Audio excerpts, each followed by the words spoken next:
Hey, Dallas. Hello. I thought that since we have a lot of discussions about politics and you've been following politics for the last 20 years, and now that we live abroad, we've been thinking a lot more about foreign policy, that it might be helpful both for us and we wanted to share with other people some of the conversations that we're having. Um, and just thought it would be interesting as a place to start. And with the context of today being November 3rd and the elections, the American elections happening tonight, very timely start to getting these things kind of down. Mm-hmm. Yeah. Um, Seems like we should have some sort of predictions of the election. Just to throw that out there, I think that it's going to be Joe Biden. I don't think that there's any way that you can play the game that Donald Trump has played over the last 4 years with so many people that aren't familiar with the political process, and then along the way chop off block after block of even the supporters that you had at the beginning. It seems like you're ending up with a lot fewer people, even though they may be a lot of people at crowds. That could just be like a concert. I agree with you. I think people are a little bit, I don't know, fearful, apprehensive because of last time everybody being so confident that it was going to go one way, and then not not being able to say that it going one way is going to go, another way. But I one interesting thing that I read was that it's possible that he may declare victory tonight before everything's counted, and that he might try to push that he's actually won and that you should disregard anything else beyond election night. And that we'll see some frenzy being whipped up and people being really angry, and maybe even possibly with the reports of trucks running people off the road and things like that. We might see some more of that in the next week or so until something's sorted out further. Mm-hmm. But I am interested to see how quickly this resolves, because I don't think it's going to resolve very quickly at all. Yeah, I thought it was really interesting that it was just yesterday that we found out about the truck caravan thing trying to run off In the bus. Texas. That was when it made the news more than when it actually happened. Like, I didn't really see anything popping up on my feed or anything like that. And then yesterday it comes out, but I think it had happened maybe even Friday. Mm-hmm.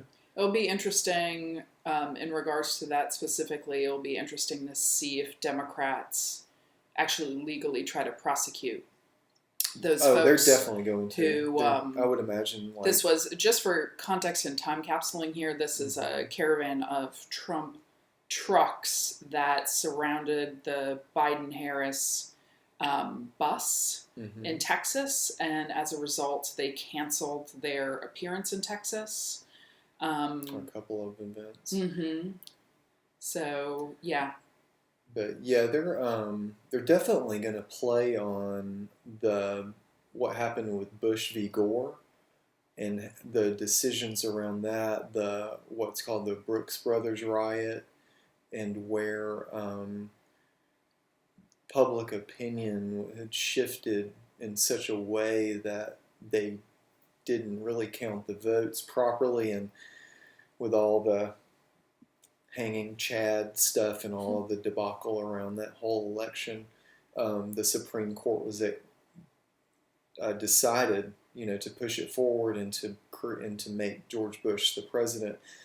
I honestly, like, even though they have all those people in their favor that even he has appointed personally, I think that you could have a surprise play there where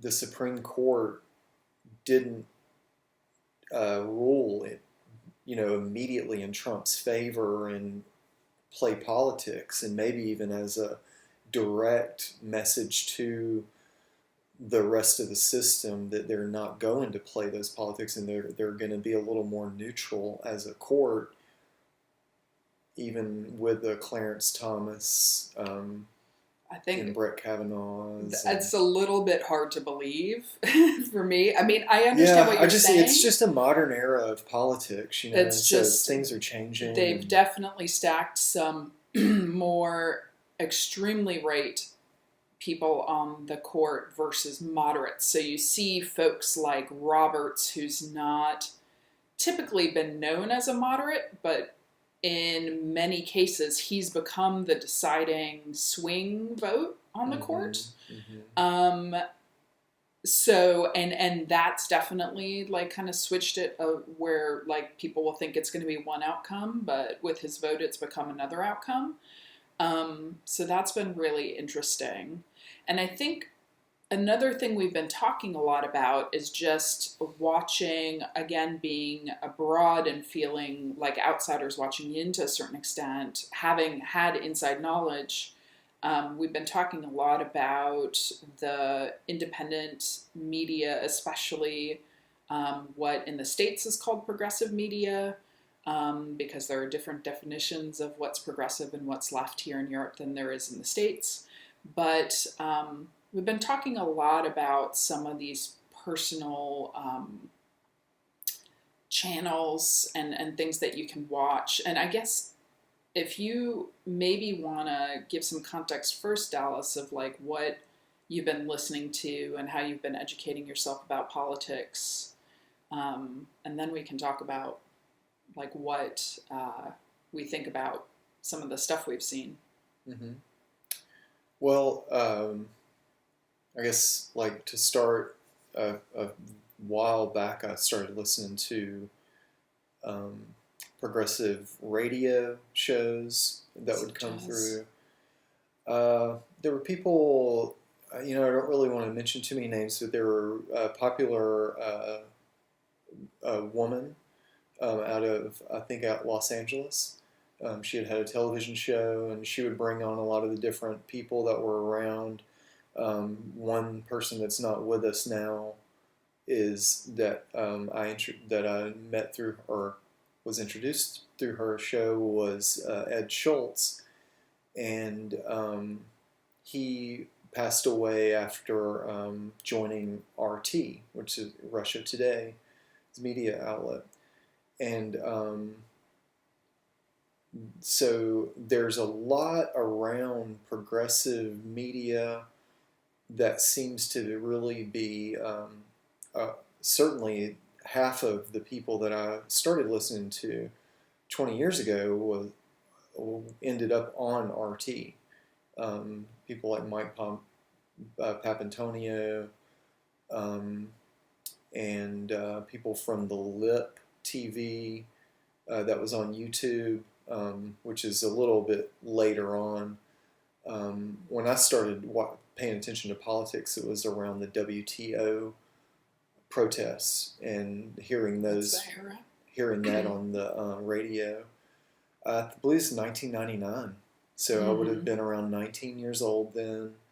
I was already watching C-SPAN for a couple of years at that point, because I started watching C-SPAN right out of high school because I couldn't afford to go to college and knew that wasn't going to be something that was in my in my life directly in that way. I didn't know anything about the access to it. My little sister was the first to go to college in our family, for as far as I know. Our grandfathers, both of our grandfathers, I believe, were in the Navy. Or my mom's father may have been in the Army in World War II in Korea. So I started listening to this stuff and paying attention to it pretty early on, and basically gave myself a political science degree from C-SPAN, thanks to Brian Lamb and that whole team. And so, yeah, there's a lot of stuff that seems to revolve around with progressive media around advertising and the need for revenue. So they'll write books, they'll try to sell books, but the common theme seems to be that it's dealing with the disenfranchised people. So you're talking about, by definition, the poor people, the people with no money, the people who are impoverished.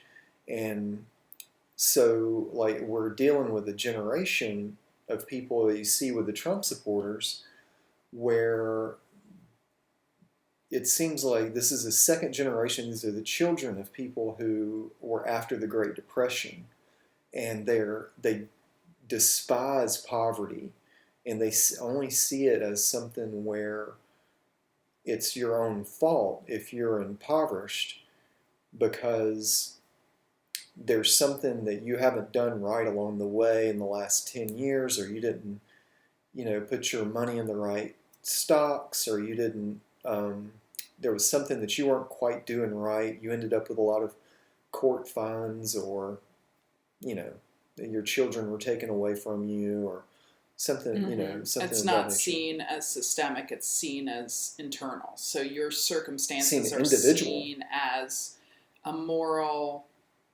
statement of yourself versus any other context having any effect on that. Right, and it's all these people who are espousing that they are very anti-communist and anti-socialist, but the whole time creating this monolithic groupthink around them that is constantly keeping everyone on an ostracized point of view. At the same time, every group that we have ever been in contact with, as far as me personally, seems to be told and being given a message that they're being persecuted, certainly within the Christian community, and that that all of these groups, all of the outside groups, outside of your very small group of very like-minded people, are trying to attack you, and they are the source of that persecution. You could imagine how that would be a very similar experience within the black community, within the police community, that's being told that they're being trained like they're always under attack, like it's a war. The transgender community would always feel threatened and rightfully so, like rightfully persecuted. There's not a lot of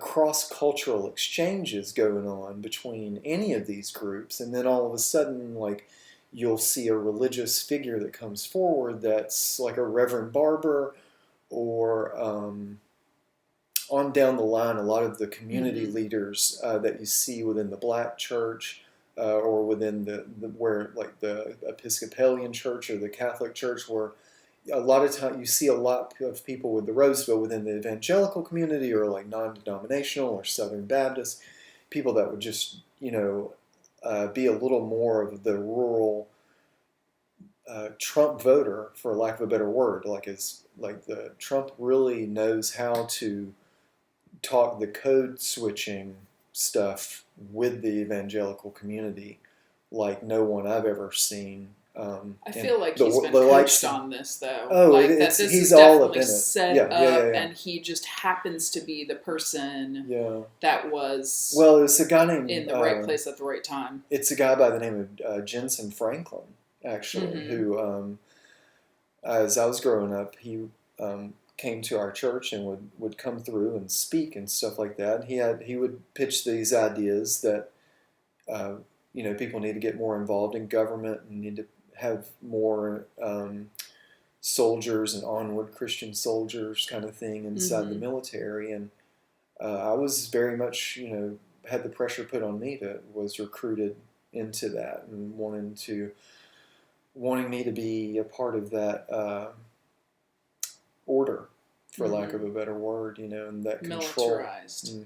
And all the while telling the children that this is not what this is about. And because, honestly, like the leadership did not want it to be that connected, and I think that there was some leaders that sent their grandchildren to the first Iraq, or the second phase of the Iraq and Afghanistan war under George Bush Jr.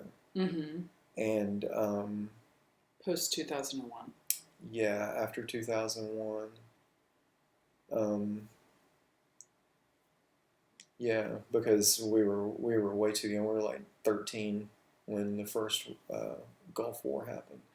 But in the second one, they sent him, and he died pretty quickly. And I'm not sure how much emphasis was put on it after that, because I've lost contact with a lot of that stuff. I'm not going to dinner with them anymore or anything like that. On a weekly basis. Let's get back to what we were talking about. Don't move too fast. Let's get back to what we were talking about in terms of progressive media, because I think we have a pretty unique perspective in that we're Americans. We generally consider ourselves politically to be left of center, or I know we use lots of different words to describe it. Here in Europe, a lot of the language like left or right or okay. Any of that, Well, I'm trying to explain that okay. The context in Europe is that European parties generally talk about being on a spectrum of right to left and center. And so people will call their political party right, center left, center left. So they'll explain themselves on that. But what I'm trying to say is that our unique perspective, I think, comes from, in the U.S., we would probably be called progressive or leftists of some kind. And we definitely consume a good amount of independent media and global media in order to kind of have a diversity of information sources. What we've noticed with a lot of the American things is that it's very personality based. But the other piece, and you mentioned RT before, I think the other thing that makes us unique is that as we've watched a lot of American quote unquote progressives move to the Russia Today channel, our perspective, being in what's formerly the Soviet Union, now an independent country, part of the EU, and that we now live here. So that not only being my history, but a place that we now reside and that we see on a day-to-day, daily basis. Looking for a Latvian flag. Really flavors, I think, our view of the Russian propaganda machine and how some of what's seen as an alternative to the American propaganda machine is playing into other countries and other powers' propaganda machines. And there becomes this thing where people don't have any other information. So it's like by default, it becomes something that a foreign adversary could easily take advantage of, or your political adversary can easily say that's a foreign this or that, because nobody has any information, it seems like. There's a source called Baltica that's like regarding Baltica, I think, right? RE:, Baltica. and they're a good source. There's some of the fact checkers, I think, some of the official fact checkers that are going on now, just sort of They're globally. Latvia's first investigative journalists that received actually some American grants to go study investigative journalism in the U.S. since it didn't really exist here post the breakup of the Soviet Union in the early '90s. So they've become really one of the central proponents of doing like investigative journalism and fact checking. Yeah, and they have a lot of things where you can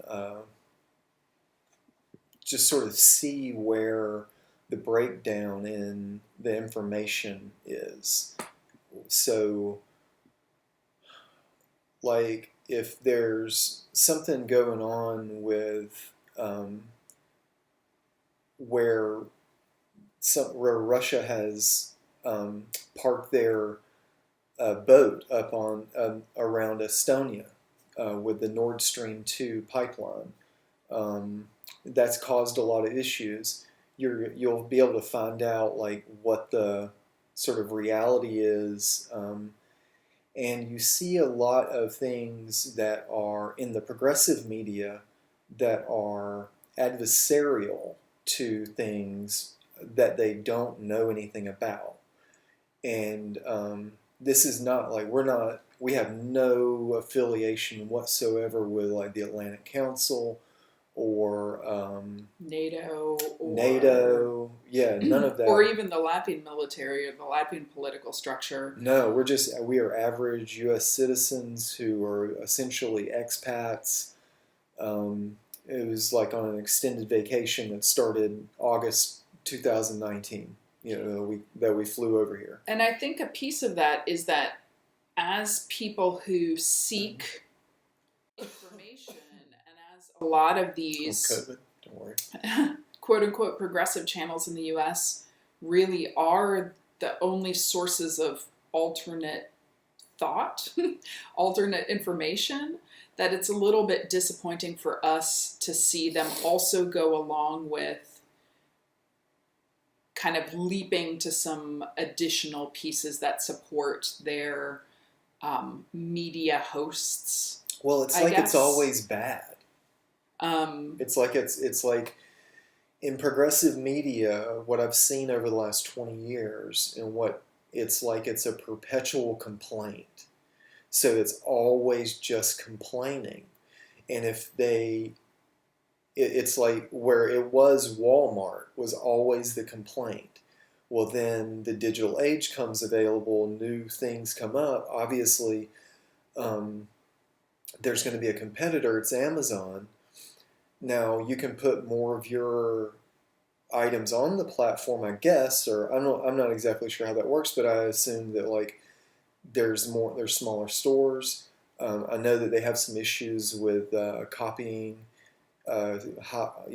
Goods, well-selling products and stuff like that, much like Walmart was doing. So I'm not trying to give them a total pass. I'm just saying that it was like everyone just collectively forgot that we were protesting Walmart, and you never put them in the grave. And now that they might host your RV because you're homeless, or they're talking about putting in, vaccine drive-through stations or testing stations or whatever. Now they're the greatest thing in the community. When it's like, no, like wait until, like use Amazon as much as possible until Walmart is a thing of the past, and then deal with reforming Amazon, or like everybody gets a little stock along the way. I mean, I feel a little bit like, that's why I said I don't like left or right, because now as time's gone on, I remember what Paul Ryan was saying about putting Social Security and Medicare trust fund stuff into the stock market, and everybody thought he was crazy, and it is kind of crazy. You wouldn't want everything to be invested in that way, just for everything to be up for grabs, I guess. But if my Social Security money was purchasing Amazon stock when he's saying that, I'd have a lot more money right now. And so I'm just like there seems to be something about it. If it's all going to be taxed at the end of it anyway, why wouldn't you have it where like the little bit of money could be in there, with that big money getting scaled up and graduating along the way. So like, 5, 10 years from now, everybody's sitting back making decisions like Oprah and Kanye and who else is making big decisions like the Sackler family, like they can kill everybody in So anyhow, back Kentucky. to progressive media. Mitch McConnell still let people like that ride. I think the point that you're trying to make, going back to why you originally brought up Amazon and Walmart, is that a lot of progressive media in the U.S. feels like it's gotten binary, where it's really just anti-American. the rest of it. It's anti-American. And like I said, I hate to sound like I'm like Clint Eastwood shaking my fist, but it's weird. I think a lot of what we've thought about, given that we now, again, live abroad, I feel like I've said this 20 times, but a lot of what we've realized is kind of our context in the rest of the world and really the lack of kind of diplomatic conversation, and conversation across difference and people representing their own perspective, their own groups, and really not having groups at a head, but having conversations of like, why is disinformation, for example, such a big factor in Latvian public life and Latvian politics? What can you learn from that perspective that may inform why maybe working with Russia Today is not the most neutral source of progressive media? Or even if it is neutral, their neutral. Well, I know. What I'm saying is that their neutrality is that they're going to show the left and the right and then tear at society. And we can see the results of what's going on there. Like now and then, like as it goes along, you're not going to have anybody on RT really criticizing the Russian government or Putin. No, or it's not allowed. They won't be on there. No, show me any progressives that still have a channel that have that becomes alternative. very that becomes the alternative. Minutely criticize the Russian government. And so then what you have is like someone who's really good at getting the sensations up and getting people like, oh, like, how dare this, I swear, like this, it can't even be possibly good for anyone in any way because it involves rich people, or it's like, but no one really knows how these stuff works. They just know that they're not getting a piece of the pie.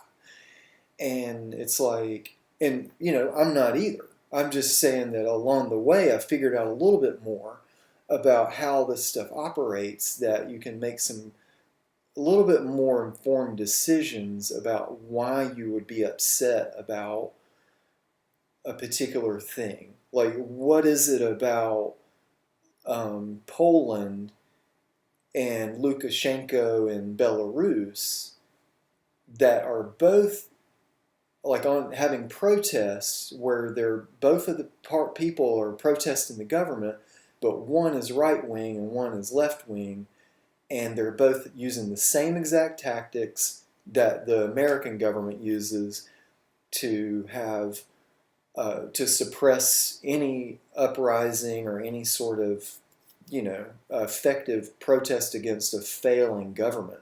Whereas it just looks like there's one failure after the next, and people have lost their bearings on any sort of end goal of what was an end goal 20 years ago, what was an end goal 10 years ago, what was an end goal 5 years ago, and what's the end goal today.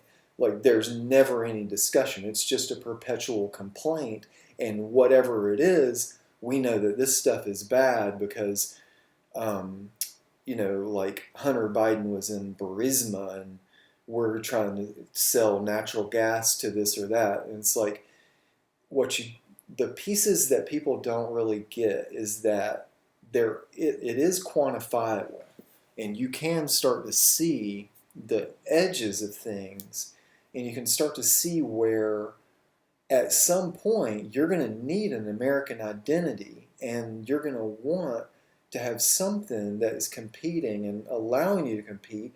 That's why everyone's so upset about the Chinese relationship with the economy and the U.S. workers, the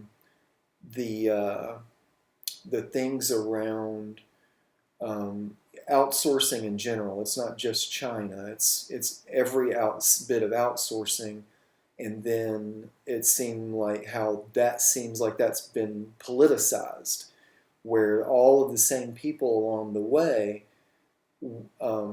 who were outsourcing these jobs are now, asking the population to sort of adjust back to a situation where you have to make everything from scratch and do all the manufacturing. But really, that's not what's happening. It's just shifting to different parts of the global south. So it's going to places that are going to be more favorable to capitalism thing, now that capitalism has exploited as much as it can from the communist population in China. Well, and I guess anywhere, it's like the communist situation has been able to ratchet up. But that's the thing about where the Russians aren't really communist. Like they're left over from the Soviet system, but Putin was very much a republic, what would be considered a Republican, or a liberal Republican. Well, Russians have been imperialist, even imperialist, yeah. Even after the fall of the empire and the killing of the Tsar. Russian culture has always been about consuming smaller places and being a ruler and being a colonialist, for lack of a better way to put it. Just to time capsule some stuff, let's kind of run down maybe some of the current big stories that we're hearing from our location and what is on the news and kind of important at the moment. Yeah. Well, today it was that there was a 6-location shooting in Austria. In Vienna. Austria. And we know there's a lot of, there's some protests against the restrictions around abortions, making it almost impossible to get an abortion in Poland. So in Poland, recently, Duda, if I'm pronouncing that correctly, the president was reelected for a second term and is known as a very conservative president, representing a conservative majority in Poland. And Poland, as a Catholic country, has had a lot of push to restrict abortion. And so recently, very right wing. Passed this law, and now there's a lot of physical people on the streets protesting lack of access to abortion.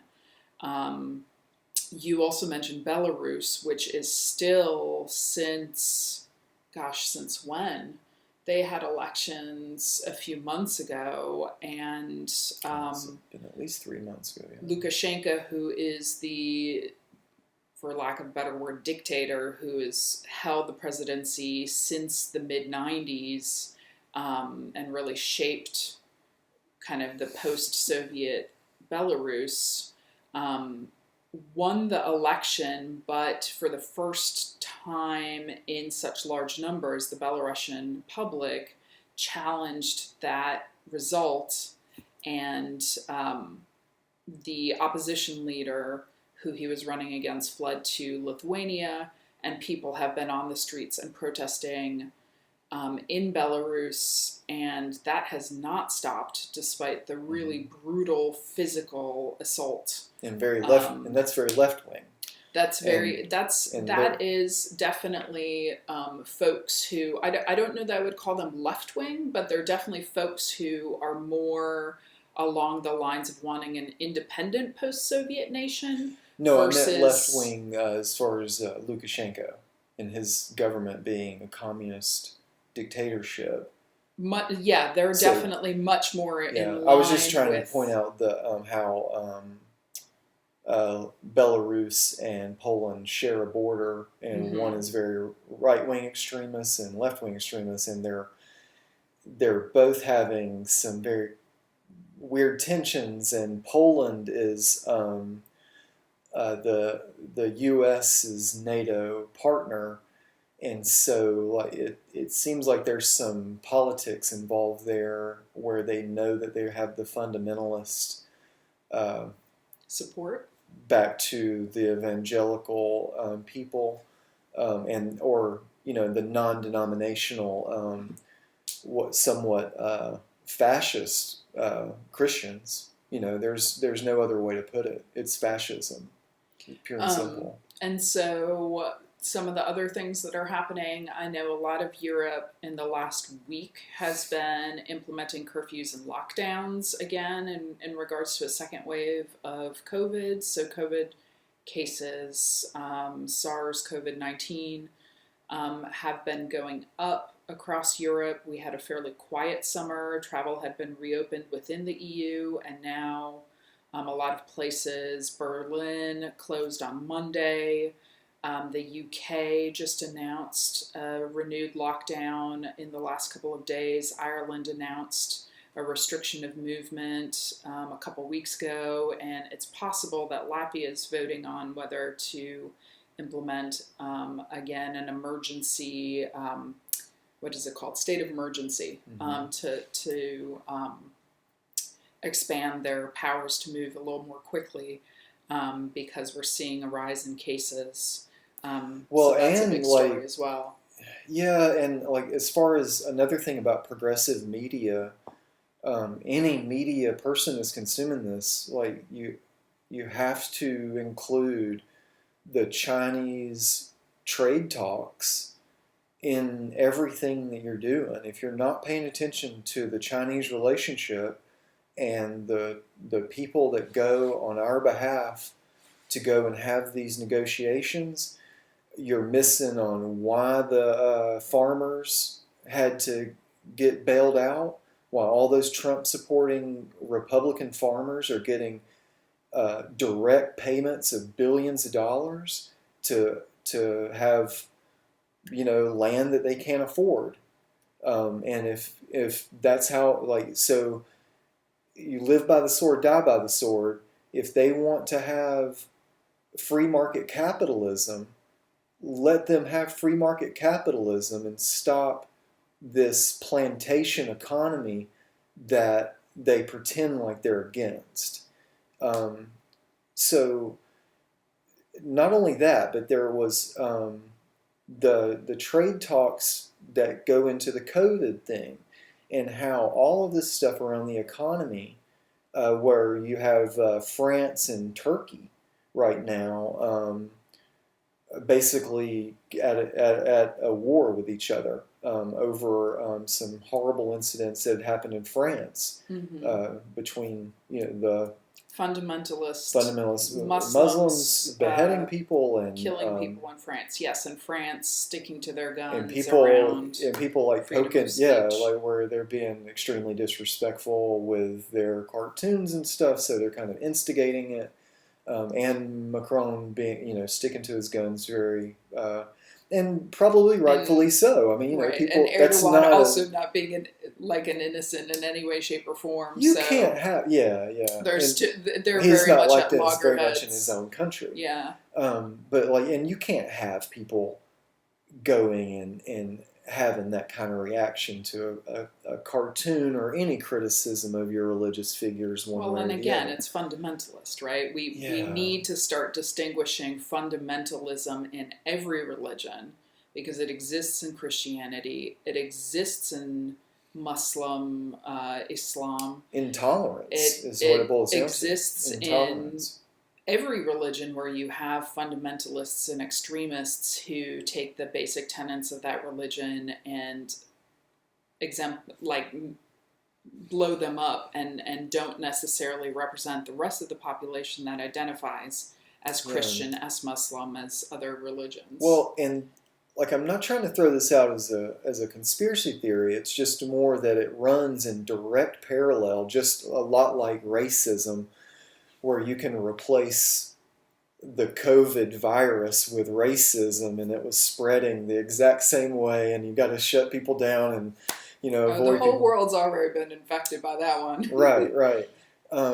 But it's like when you hear the news reports, it's like if you like hear in your mind that like the virus is racism and these people got it, these people have died from it. It's like sometimes the words you can replace those things, but the market and the economy is very similar, where the trade talks, Trump and Peter Navarro botched the trade talks with China, phase one, so badly that it broke the whole supply chain. It decoupled our entire economy.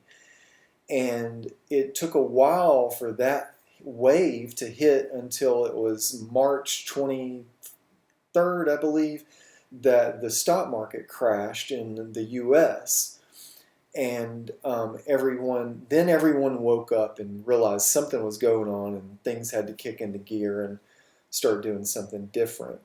But before that, China had already shut down.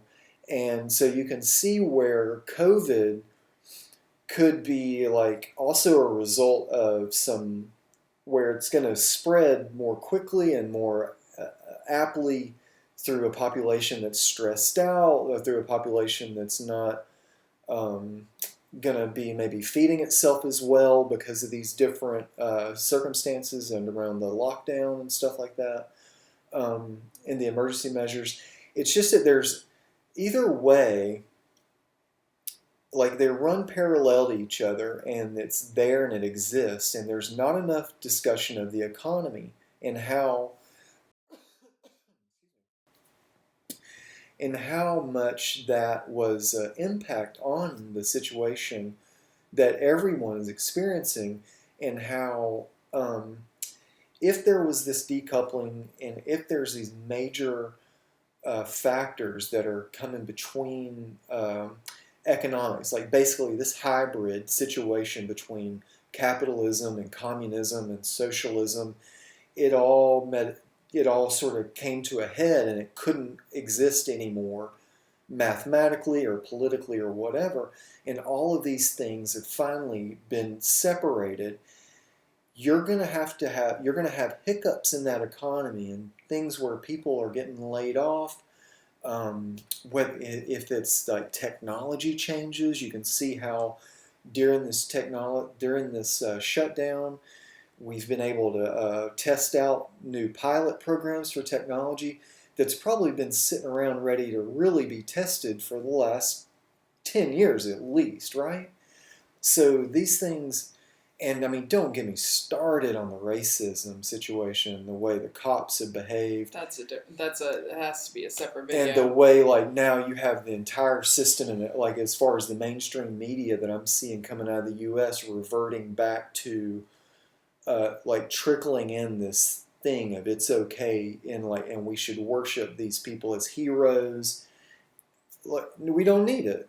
We don't like nobody who needs these heroes. Like I don't need that hero. If I need that hero, I'll go to my YouTube's channel and find some that 80s song about being a hero.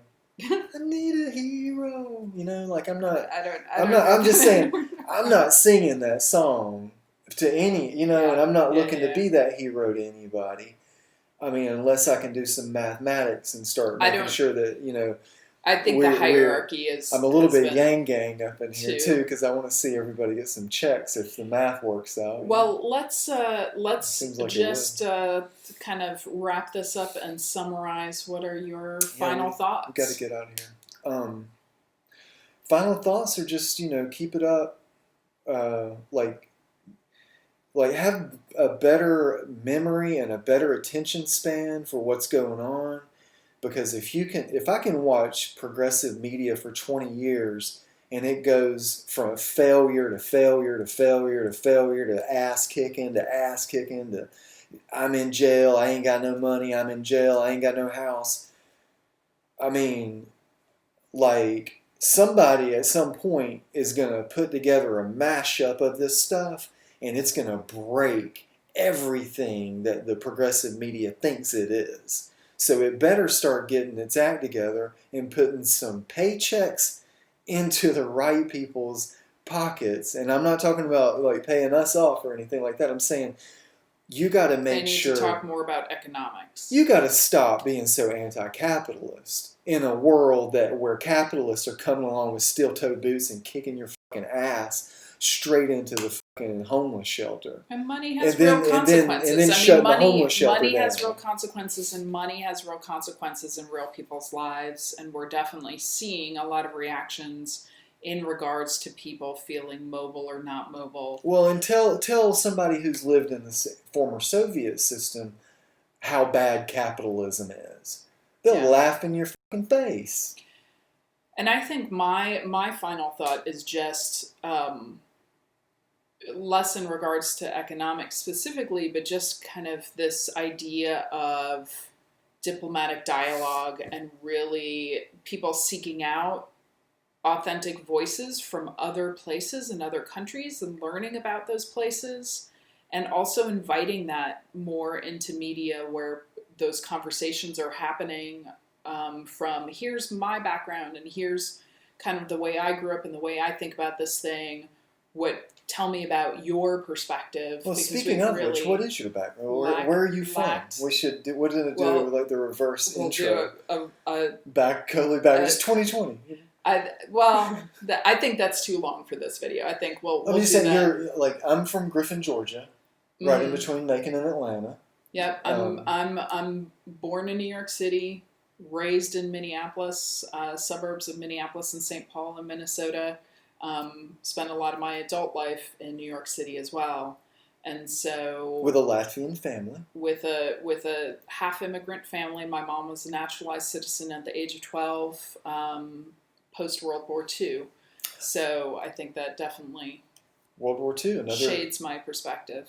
Another video is and something that's very important that the progressive media should pay attention to is that this is the 70-year anniversary of NATO, and there's no analysis or discussion. Nothing so like even like you could talk about like, okay, well, you know, like that generation's like dying off and everything's being forgotten, and all of these relationships that we have with Europe that we think are so like utopian, and we fetishize every headline about Europe that comes along and like, ooh, you're not going to have it. It's just not going to be there because everything is going to be separated and everything is going to be isolated, just like I saw 2 years ago. Before, like when I started preparations and when we started preparation to move here to Latvia, because we knew everything was about to hit the fan in the U.S. if everything continued going the way that it was going, and we were going to be in a little bubble. And so here we are from Dallas and Mara from the Baltic bubble. Thanks for listening to us. We'll give more dispatches from Riga later on. Paldies.